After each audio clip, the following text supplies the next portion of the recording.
오늘 우리가 은혜 받을 말씀은 요한복음 13장 12절에서 15절 말씀입니다. 그들의 발을 씻으신 후에 옷을 입으시고 다시 앉아 그들에게 이르시되 내가 너희에게 행한 것을 너희가 아느냐? 너희가 나를 선생이라 또는 주라 하니 너희 말이 옳도다.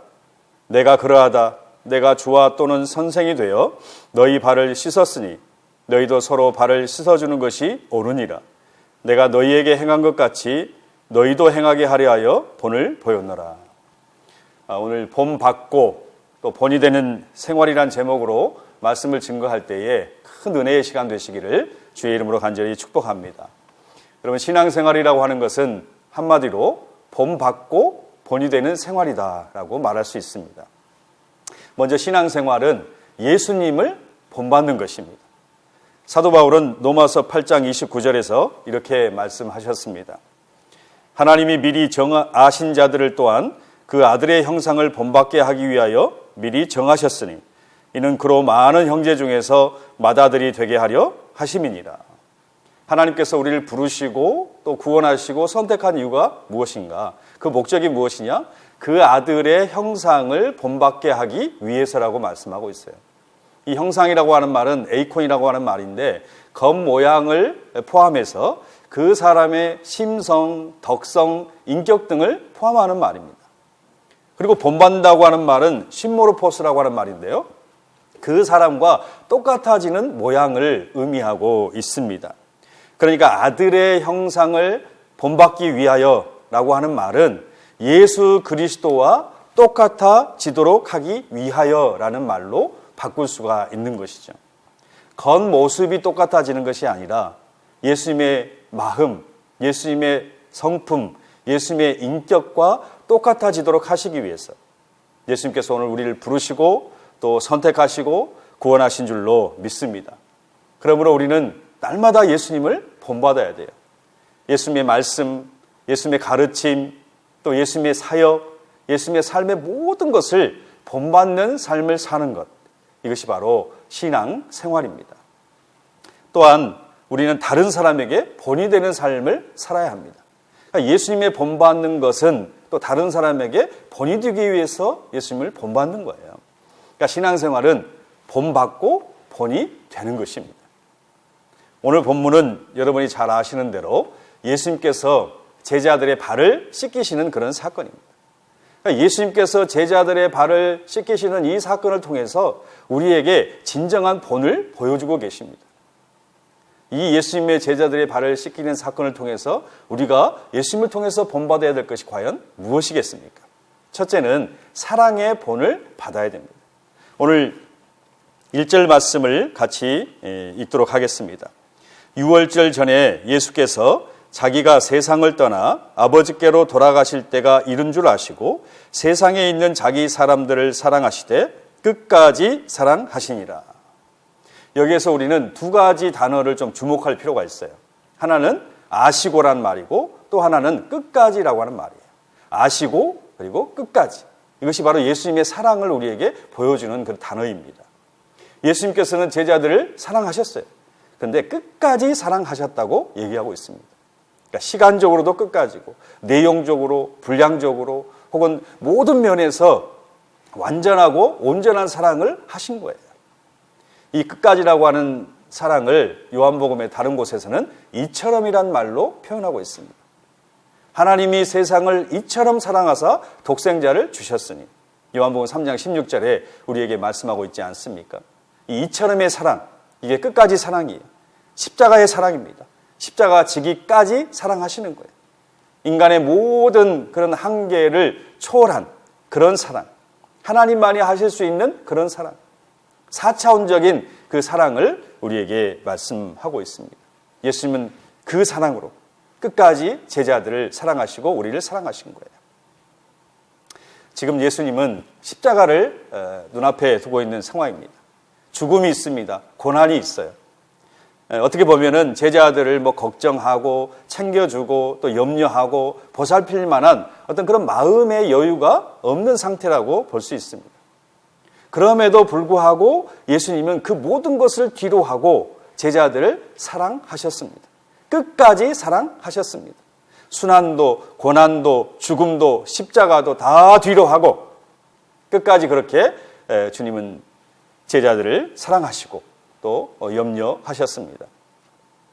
그런데 중요한 것은 예수님께서 아무것도 모르고 사랑하신 게 아니라는 거예요. 아시고 사랑했다는 거죠. 1절에도 아시고 3절에도 아시고 그리고 11절에는 아십니다라고 선언하고 있습니다. 그럼 예수님께서 무엇을 아셨습니까? 1절과 2절에 보시면은 예수님께서 무엇을 아셨는지를 우리가 알 수가 있습니다. 1절에 예수께서 자기가 세상을 떠나 아버지께로 돌아가실 때가 이른 줄 아시고라고 말씀했어요. 그러니까 예수님께서 이제 조금 있으면 십자가를 지시고 대속의 죽음을 죽어야 한다고 하는 것을 아셨다고 하는 사실입니다. 그리고 2절에 보면은 마귀는 이미 시몬의 아들 가룟 유다의 마음속에 예수를 배반할 생각을 넣었다라고 얘기를 하고 있어요. 그러니까 예수님의 십자가와 가룟 유다 제자의 배반이 서로 대조를 이루고 있는 것입니다. 이것을 예수님은 아셨다는 거예요. 자신이 앞으로 십자가가 져야 될 것을 아시고 그 와중에 제자 중에 하나인 가룟 유다가 그 바로 예수님을 배반할 것을 아셨다는 거예요. 그런데 가룟 유다뿐만 아니라 모든 제자들이 배반할 것을 예수님은 아셨습니다. 예수님이 십자가 지실 때에 제자들이 다 예수님을 버리고 도망했습니다. 수제자인 베드로는 예수님을 모른다고 3번 부인했죠. 저주하고 맹세하기까지 하면서 예수님을 부인했어요. 제자들은 그 누구도 예수님의 길을 깨닫지 못했고 또 알지도 못했고 따르지를 못했다는 것입니다. 이런 제자들의 모습이 여러분 얼마나 실망스럽고 또 한심합니까? 자신들의 주님이신 예수님은 지금 십자가를 앞두고 있습니다. 그런데 그들은 서로 누가 크냐를 자리 다툼만 그렇게 하고 있더라는 거예요. 대속의 처절한 죽음을 앞두고 있는데 제자들은 엉뚱한 것에 관심과 열정을 쏟고 있었습니다. 이 모든 걸 예수님은 아셨어요. 그럼에도 불구하고 예수님은 제자들을 사랑하시고 끝까지 사랑하셨다는 거예요. 한심하고 모자라고 실망스러운 그런 존재이지만은 예수님은 그들을 향해서 실망하지 아니하고 포기하지 아니하고 책망하지 아니하고 끝까지 그들을 사랑하셨습니다. 우리 이 사랑을 알고도 사랑이다 이렇게 부를 수가 있겠습니다. 이 사랑을 저와 여러분이 본받아야 될 줄로 믿습니다. 우리가 사랑한다고 하는 것은 이것을 아는 거예요. 무엇을 아는 것이냐? 바로 형제나 나나 우리 모두가 다 부족하고 연약하고 모자란 존재라고 하는 것을 알고 인정하는 것입니다. 세상에 완전하고 완벽한 사람이 어디 있겠습니까? 다 부족하고 불완전한 존재입니다. 우리가 예수 그리스도를 통해서 용서받은 의인이 되었지만은 여전히 우리 안에는 죄성이 남아있어요. 옛 성품이 있습니다. 아직도 모난 부분들이 너무너무 많아요. 언제 돌변할지 모르는 그런 성품들이 우리 안에 존재하고 있습니다. 조금씩 변해가고 있고 성숙해 간다고 말은 하지만은 아직도 멀었다고 하는 것을 우리 자신은 알아야 됩니다. 우리가 이것을 알고 인정할 때 그렇게 사랑할 수 있고 또 끝까지 사랑할 수가 있는 것입니다. 우리는요 의인을 사랑하는 것이 아니라 바로 죄인을 사랑하는 것입니다. 완전하고 완벽한 사람을 사랑하는 게 아니고 부족하고 연약하지만 그 사람을 사랑하는 것입니다. 그래서 사랑이라고 하는 것은 모자라다고 또 실망스럽다고 버리거나 포기하면 그건 사랑이 아니에요. 모자라도 실망스러워도 현재의 모습은 너무나 부족하다 할지라도 그래서 사랑하는 것, 이게 예수님이 알고도 사랑이고 또한 저와 여러분이 본받아야 할 사랑인 줄로 믿습니다. 더 나아가서 이 알고도 사랑이라고 하는 것은 현재의 부족하고 모자란 모습만 보는 것이 아니고 그 안에 담겨져 있는 가능성을 보는 거예요. 현재의 모습은 모자라요. 그래도 그냥 나는 사랑하는 거예요. 알고도 사랑이니까. 그러나 더 중요한 것은 그 사람이 이 현재에 머물지 않는다는 거예요. 앞으로 변화된다는 거예요. 성숙해지는 사람으로 예수님께서 만들어 가실 것이다. 이 미래를 보면서 사랑하는 것입니다.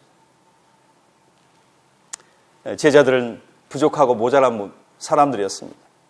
그러나 그들의 현재와 현실은 부족하고 모자랐지만 앞으로 사도행전 2장에 가면 그들이 성령님의 충만하심을 받고 나아가서 복음을 담대히 전하는 그런 복음의 사도들, 그 믿음의 사도가 되어집니다.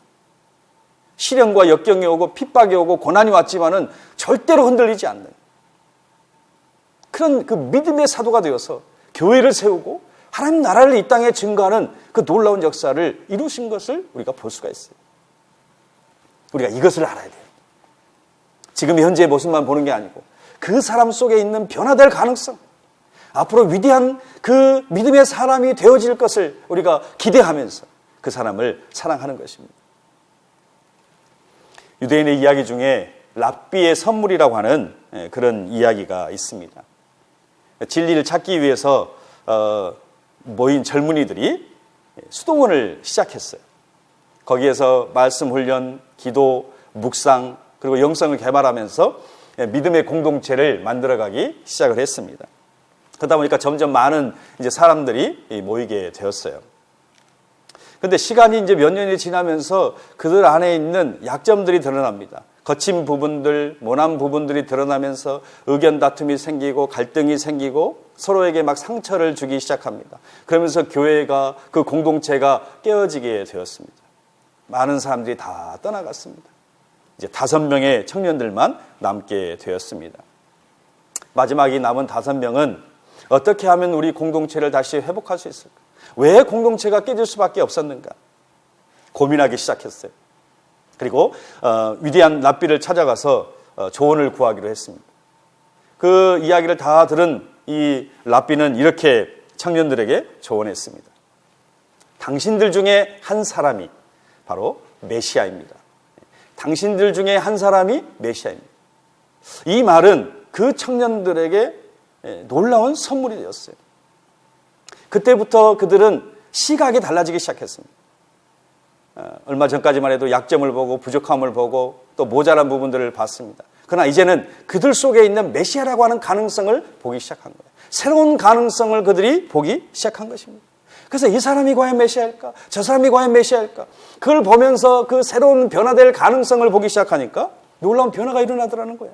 그래서 화해가 이루어지고 다시 사랑이 꽃피는 그런 공동체가 되어졌습니다. 그러자 떠났던 사람들이 다시 모여들기 시작했다고 하는 것이죠. 여러분, 공동체를 회복하는 힘이 어디에 있습니까? 서로의 약점을 보고 들춰내는 것이 아니라 그 사람 속에 있는 놀라운 변화될 가능성, 미래의 가능성을 보는 것입니다. 이게 공동체를 회복하는 힘이고 이게 진정한 사랑인 줄로 믿습니다. 신학자 칼 바르트는 이런 얘기를 했어요. 하나님의 사랑은 대상을 찾는 것이 아니라 대상을 창조한다. 하나님의 사랑은 대상을 찾는 것이 아니라 대상을 창조한다고 했어요. 놀라운 말 아닙니까? 하나님은 사랑받을 만한 사람을 찾는 게 아니고 그런 사람으로 하나님은 만들어 가신다는 거예요. 예수님께서 제자들을 사랑하실 때 제자들이 어떤 사랑받을 만한 조건이 있어 사랑한 게 아니에요. 부족하고 모자라고 정말 형편없는 그런 사람들이었지만 그 사람들을 예수님께서 어떻게 해요? 사랑받을 만한 사람으로 창조하시고 또 창조하셔서 그렇게 만들어 가셨다라고 하는 사실입니다. 저와 여러분도 마찬가지예요. 우리가 사랑받을 자격이 있어서 하나님의 사랑받은 게 아닙니다. 우리는 멸망받을 죄인이었습니다. 죄와 저주 아래 살고 있었던 그런 사람들이에요. 그런데 하나님께서 우리를 하나님의 은혜로 하나님의 자녀 삼아 주셨고 예수 그리스도 안에서 새로운 피조물로 만들어 주신 줄로 믿습니다. 그렇기 때문에 옆에 있는 우리가 성도들을 바라볼 때도 지금 현재 가지고 있는 부족함과 연약함을 보는 것이 아니라 주님께서 저 사람을 반드시 변화시켜 주실 것이다. 새로운 피조물로 만들어 주실 것을 믿고 알고 그렇게 기대하면서 사랑하는 것입니다. 앞으로 변화될 모습, 교회의 그런 놀라운 사역자로 그리고 복음의 일꾼으로 변화될 그 모습을 보면서 사랑하는 것인 줄로 믿습니다. 두 번째로 우리가 섬김의 본을 받아야 됩니다. 예수님 당시의 유대인들은 샌들을 신고 다녔습니다. 혹은 또 맨발로 다니기도 했어요. 그러다 보니까 집에 들어갈 때는 항상 이렇게 발을 씻어야 했습니다. 특별히 손님이 오면 종을 시켜서 손님의 발을 씻도록 했죠. 그리고 종교 규칙으로 만들어서 그것을 반드시 그렇게 하도록 했습니다. 그러니까 예수님과 제자들이 이제 최후의 만찬을 하실 때에도 그 예수님과 제자들의 발은 더러웠어요. 그러니까 누군가는 그 발을 씻어주었어야 됐는데 그 집에는 종이 없었어요. 그러니까 제자 중에 한 사람이 일어나서 예수님의 발도 씻고 제자들의 발도 씻어줘야 했습니다. 그런데 아무도 제자들 중에 그 누구도 그 발을 씻으려고 하지를 않았다는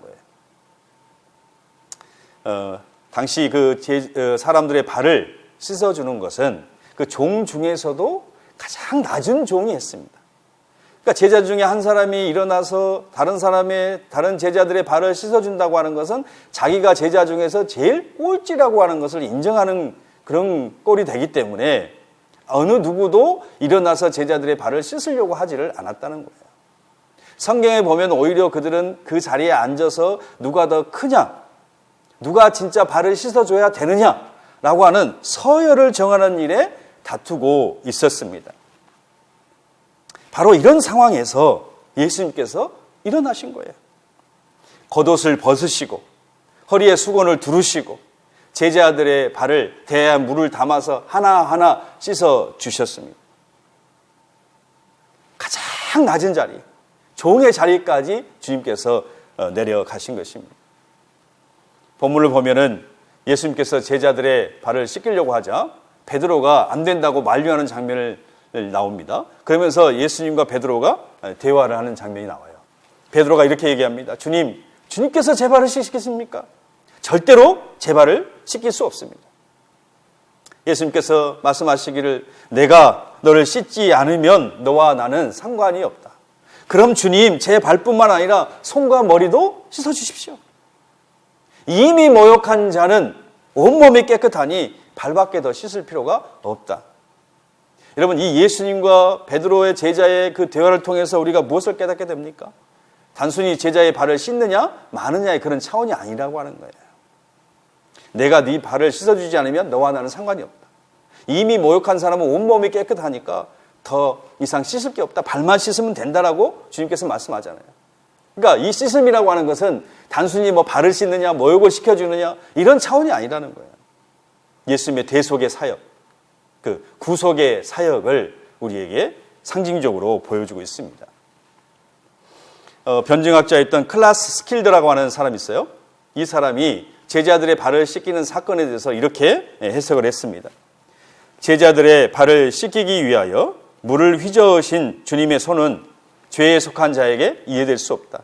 그것은 마치 그의 못 박히신 손에서 흐르는 피가 죄에 속한 자에게 이해되지 않음과 같다. 주님께서 그 제자들의 발을 씻기신 뜻은 그의 몇 제자들에게만 그의 친절과 겸손의 모본을 보이시는 것이 아니었다. 그는 이 행위로서 온 세계를 찾으시는 그의 속죄의 역사를 비유하신 것이다. 그러니까 예수님의 제자들의 발을 씻어준 것은 속죄의 역사를 상징적으로 우리에게 보여준다는 거예요. 예수님께서 대야에 물을 받아서 제자들의 발을 씻겨주셨지만은 실상은 예수님께서 십자가에 흘리신 보혈로 제자들의 발을 씻어 주신 것입니다. 여러분, 이것은 참다운 섬김이 무엇인지를 우리에게 보여주고 있어요. 참다운 섬김은 십자가 질 때 가능하다. 참다운 섬김은 내가 죽어질 때 가능한 거예요. 내가 죽지 않고서 절대로 섬길 수가 없다고 하는 것이죠. 예수님의 생애는 섬김의 삶이었습니다. 그리고 그 섬김의 삶의 절정은 바로 십자가였다고 하는 것을 기억하시기 바랍니다. 이렇게 예수님께서는 자신의 몸으로 제자들을 교육하셨어요. 누가 서로 크냐라고 다투고 있는 그 제자들에게 자신을 낮춰라, 십자가 지기까지 서로 겸손하게 섬기라고 주님께서는 몸으로 그렇게 보여주신 것입니다. 그리고 제자들의 발을 다 씻은 후에 예수님께서 제자들에게 이렇게 말씀하셨습니다. 자, 13절부터 15절 말씀을 같이 읽겠습니다. 너희가 나를 선생님 또는 주라고 부르는데 그것은 옳은 말이다. 내가 바로 그런 사람이다. 주이며 선생님인 내가 너희 발을 씻겨 주었으니 너희도 서로 남의 발을 씻겨 줘야 한다. 내가 너희에게 행한 대로 너희도 행하게 하기 위하여 내가 본을 보여 주었다. 여러분, 15절 말씀에 내가 너희에게 행한 대로 너희도 행하기 위하여 본을 보여주셨다는 거예요. 그러니까 예수님이 행하신 것은 우리에게 본을 보여주신 거예요. 어떤 본을 보여주신 것입니까? 서로 섬기라. 서로 발을 씻어주라는 거예요. 낮아져서 가장 낮은 자로 내려가서 상대방의 발을 씻어주라는 것입니다. 십자가 지기까지, 그렇게 죽기까지 섬기라고 말씀하고 있는 거예요. 이게 제자의 삶이고, 이것이 오늘날 우리 그리스도인들이 본받아야 될 삶의 모습인 줄로 믿습니다. 자신을 겸손하게 낮추고 자신을 십자가에 못 박고 다른 사람을 섬기는 자가 돼야 되는 것입니다. 우리 구세군의 창립자인 윌리엄 부스가 이렇게 얘기했습니다. 내가 구원받은 것은 다른 사람을 구원하기 위함이요. 또 내가 구원받은 것은 다른 사람을 섬기기 위함입니다. 여러분, 우리의 구원이 무엇이어야 됩니까? 섬기는 구원이 돼야 된다는 거예요. 우리가 구원받은 것은 다른 사람을 섬기기 위한 것입니다. 우리가 다시 살아난 것은 섬기기 위한 것입니다. 우리가 용서받은 것, 우리가 다시 고침을 받은 것, 회복된 것, 모든 것은 다른 사람을 섬기기 위한 구원이 돼야 한다는 것입니다. 주님의 제자가 되기 위해서 주님의 삶을 본받아야 되는데 우리 주님은 손수 제자들의 발을 씻겨주셨습니다. 그러므로 우리도 누가 뭐라고 해도 서로의 발을 씻어줄 수 있는 그런 섬김의 삶을 계속해서 살아야 될 줄로 믿습니다. 여기서 우리가 한 가지 주의해야 될 것이 있습니다. 서로 종을 삼으라고 했지, 서로 종이 되라고 했지, 서로 종을 삼으라고 하지 않았다고 하는 거예요. 여러분, 종이 되는 것과 종을 삼는 것은 완전히 차이가 납니다. 전혀 다른 거예요. 여러분, 내가 발을 씻겨주는 당사자가 돼야지 다른 사람에게 내 발을 씻겨달라고 해서는 안 된다는 거예요. 내가 종이 돼야지 다른 사람 보고 종이 되라고 그 종을 삼아서는 안 된다는 것입니다. 예를 들어서 퇴근한 남편이 돌아오니까 아내가 너무나 고마워서 그 남편의 발을 한번 씻어줬어요. 그랬더니 다음에 내일 그 다음날 됐는데 또 남편이 와서는 여보 내 발 씻어줘. 그 다음날도 또 내 발 씻었어. 계속해서 발 씻어달라고 요구해서는 안 된다는 거예요. 여러분, 중요합니다. 발은 씻겨주는 것이지 씻겨달라고 하는 게 아니라는 거예요. 내가 종이 돼야지 종을 삼아서는 안 된다고 하는 거예요. 오늘 말씀을 드렸으니까 당신 나를 섬겨주세요. 내 종이 되어주세요. 내 발을 씻겨주세요. 이렇게 해서는 안 된다는 거예요. 내가 당신의 발을 씻겨 드리겠습니다. 내가 섬기는 종이 되겠습니다. 그러면서 우리는 발바닥까지 내려갔어. 가장 낮은 자리까지 내려갔어. 그렇게 서로 섬기는 자가 되어야 됩니다. 이 발바닥 정신, 발바닥 마음을 우리가 가져야 돼요. 이게 바로 예수 그리스도의 마음이에요. 예수님께서는 인간의 몸으로 비유하자면 가장 높은 머리에서부터 저 밑바닥, 발바닥까지 내려가셨어요. 그리고 그 발바닥에 짓밟으셨습니다. 우리 인간의 모든 무거운 짐을 지시고 우리를 다시 세우시고 살리시고 높이시기 위해서 예수님은 가장 밑바닥까지 내려가셨다고 하는 사실입니다. 우리가 겸손하게 낮아질 때, 발바닥까지 내려갈 때 발을 씻을 수 있어요. 머리에 있으면서 발을 어떻게 씻어줄 수 있겠습니까? 발바닥까지 내려갈 때, 발이 되어줄 때, 종이 되어줄 때 우리는 서로를 섬길 수가 있다라고 하는 사실입니다. 사랑하는 여러분, 말씀을 마치겠습니다. 신앙생활은 본받고 본이 되는 생활입니다. 예수님의 사랑의 본을 받으시기 바랍니다. 제자들을 사랑하실 때 끝까지 사랑하신 그 십자가 지기까지 사랑하신 그 놀라운 본을 받으시기 바랍니다. 부족하고 연약하고 모자라지만은 그를 알고도 사랑하고 그들의 변화될 그 모습을 보면서 사랑하셨던 이 알고도 그리고 끝까지의 사랑을 본받기를 간절히 축원합니다. 그리고 섬김의 본을 받으십시오. 십자가에 흘린 보혈로 우리의 발을 씻어주셨던 것처럼 서로 종이 되어서 서로 발바닥까지 내려가서 서로 섬기고 서로 그 발을 씻어줄 수 있는 삶이 되시길 바랍니다. 서로 종을 삼으려는 것이 아니라 진정으로 서로 종이 되어서 섬기는 귀한 삶이 되시기를 주의 이름으로 간절히 축복합니다. 아멘.